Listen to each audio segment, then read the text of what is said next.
Hello and welcome to the channel Echoes Shadows. Today we'll dive into a story about a young man whose curiosity for the occult leads him to make a dark pact in search of success. What begins as a quest for power soon turns into a nightmare. Subscribe to the channel so you don't miss the upcoming stories. Thank you very much. Hello everyone, my name is Marcos and I currently live in Nova Esperanza, a small town in the interior of Goiás. The story I'm about to share has haunted me to this day, ever since I was just 12 years old. Back then, I was a different child, perhaps peculiar. While most boys my age were engrossed in soccer, street games, or video games, I had a morbid fascination with something much darker: horror. I devoured stories of witches, urban legends, supernatural accounts, and everything involving the occult and the mysterious.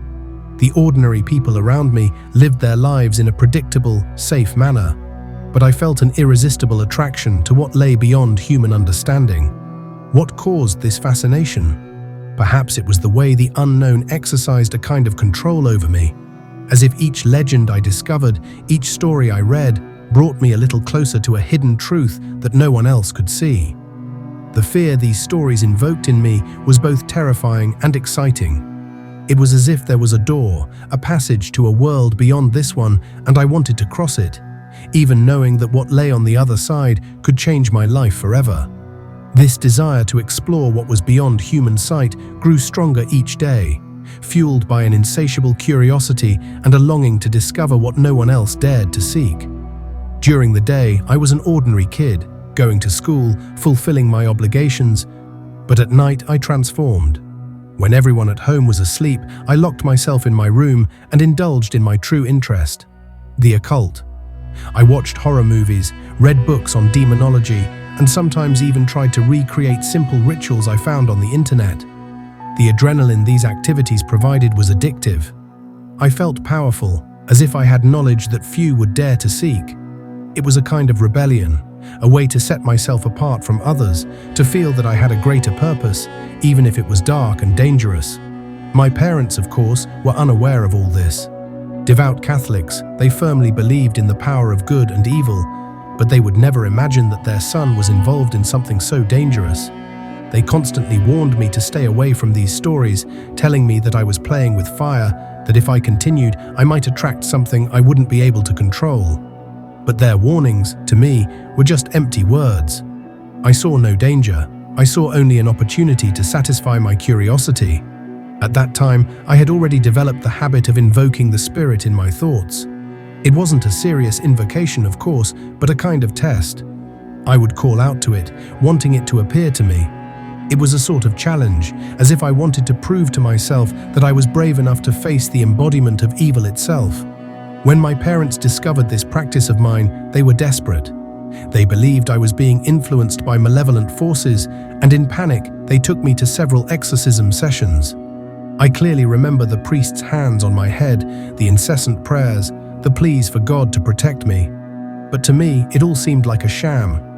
I wasn't possessed. There was no spirit within me. What they didn't understand was that the real force driving me was my own curiosity. My desire to explore what lay beyond what they considered normal. Over time, this curiosity turned into something darker. I began to distance myself from friends, preferring the company of books and horror films. While other boys enjoyed video games and parties, I spent hours and hours immersed in stories of witches, spirits, and ghosts. I felt like I was preparing for something greater, something only I could comprehend. I became interested in ancient rituals, in books of magic that promised to reveal forbidden secrets. With each new discovery, I felt closer to something extraordinary, something that could change my life forever. It was during this time that I discovered the existence of grimoires, ancient books containing rituals and enchantments that supposedly allowed for summoning spirits and making pacts with them. Among the most famous were the Lesser Key of Solomon, the Grimorium Verum, and of course the infamous Book of St. Cyprian. These books were like manuals for those who wished to explore the occult world. They promised power, knowledge, and even riches, but at a terrible cost. I knew I was dealing with forces I didn't fully understand, but the idea of achieving something beyond human comprehension was too tempting to ignore. While my parents slept, I locked myself in my room and read these grimoires in secret. I clearly remember the first time I opened the book of Saint Cyprian. My hands trembled and my heart raced. The ancient words and strange symbols seemed to leap off the pages, as if they were alive, as if the book itself had a will of its own. As I read, I felt a mix of fear and excitement. I knew I was crossing a line, that I was involving myself with something that could escape my control, but I couldn't stop. Curiosity was stronger than fear. It was during this time that I began to consider the idea of making a pact with the spirit. It wasn't a decision I took lightly. I knew that if I chose to follow this path, there would be no turning back. But the temptation was great. I was tired of ordinary life, tired of fighting for small victories. I wanted something more. I wanted power, success. I wanted to be someone people respected, feared. And above all, I wanted to prove to myself that all that time immersed in the occult hadn't been in vain. The idea of making a pact began to consume my thoughts. I read stories about people who had supposedly sold their souls to the devil in exchange for power or talent. One of the stories that fascinated me most was that of Robert Johnson, a blues musician who, according to legend, made a pact with the spirit at a crossroads to become the greatest guitarist of all time. Johnson's story was full of mystery and tragedy, but something about it drew me in. I knew I might be risking everything, but the idea of finally achieving success was too tempting to ignore. I began to prepare for the ritual.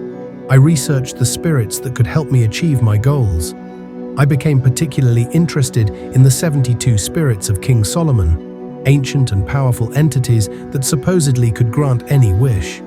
I read on obscure websites that if I performed the correct invocation and offered an appropriate offering, I could get what I wanted. I randomly chose a spirit, one that seemed to have the power to grant wealth and success, and began planning the ritual. The weeks leading up to the ritual were filled with anxiety and anticipation. I knew I was about to cross a line, that I was about to do something that could change my life forever. But at the same time, I felt an excitement I had never felt before. I was about to fulfill a lifelong dream, to finally have proof that the supernatural was real. Finally, the day arrived. It was a cold winter's night, and the wind howled outside, as if the world itself were trying to dissuade me from what I was about to do. I locked myself in my room, turned off the lights, and lit the candles I had bought specifically for the ritual. The room was filled with the smell of incense, and the candlelight cast dancing shadows on the walls. I placed the grimoire open in front of me and began reciting the words of the invocation, my heart pounding with each syllable. As the words left my mouth, I felt a presence in the room, something that couldn't be seen, but was there, watching. The air seemed to grow heavier, and the temperature dropped drastically. I was scared, but I continued, determined to see how far it would go. When I finished reciting the last word, I closed my eyes and waited. I waited for what seemed like an eternity, but nothing happened. The room was silent, except for the sound of my own heavy breathing. The presence I had felt before seemed to have disappeared, leaving only an emptiness. I was about to give up, to accept that it was all just a fantasy, when I heard a whisper. It wasn't an external sound, but something that seemed to come from within my own mind. "You called me," said the voice, cold and distant. My heart raced and I opened my eyes, but the room was empty. "What do you want?" continued the voice. I knew it was him, the spirit I had invoked. I felt a mix of fear and excitement, but tried to stay calm. "I want success," I said, my voice trembling slightly.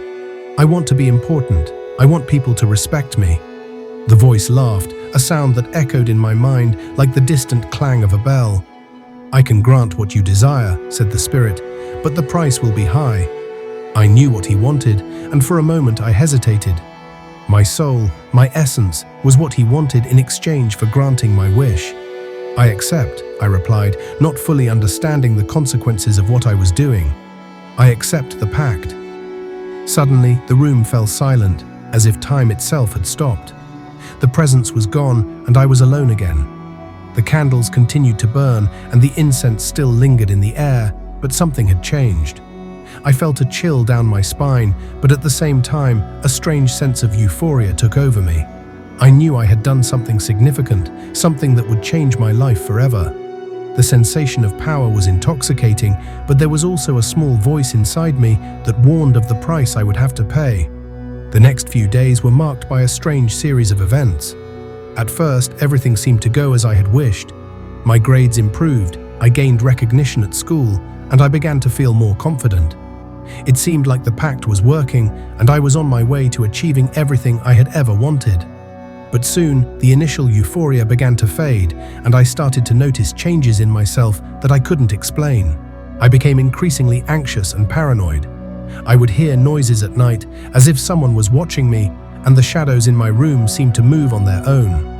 My sleep was disturbed by nightmares, and I began to fear that something terrible was about to happen. The more I achieved success, the more I felt a growing sense of dread, as if something was waiting to collect the price for the pact I had made. The final blow came when I started seeing things that I couldn't explain. Figures in the shadows, whispers in the dark, and an overwhelming feeling of being observed. It was as if the spirit I had invoked had not only granted my wish, but also attached itself to me, tormenting me as it awaited the fulfillment of our agreement. My life began to unravel, I became isolated, and my once promising future was overshadowed by fear and paranoia. I lost the ability to enjoy the success I had worked so hard for, and every achievement was tainted by the shadow of my pact. My health deteriorated, and I became a shell of the person I once was. One night, in a desperate attempt to break free from the pact, I decided to go to the church. I sought the help of a priest, confessing everything I had done, hoping for redemption and deliverance. The priest listened to me with a mixture of concern and disbelief, but agreed to perform a blessing and a prayer for my protection. As he prayed, I felt a strange sensation, as if a weight was being lifted from me. The darkness that had consumed me seemed to recede, but the fear and the haunting presence never fully disappeared. My life was forever changed, and I had to live with the consequences of my actions. To this day, I carry the burden of that pact. The success I achieved was fleeting, and the fear and anxiety have become a part of who I am. I learned the hard way that there are things beyond human understanding that should remain unexplored. I learned that curiosity, when pushed to its limits, can lead to consequences that are beyond our control. And most importantly, I learned that some doors are better left closed, no matter how tempting they may seem.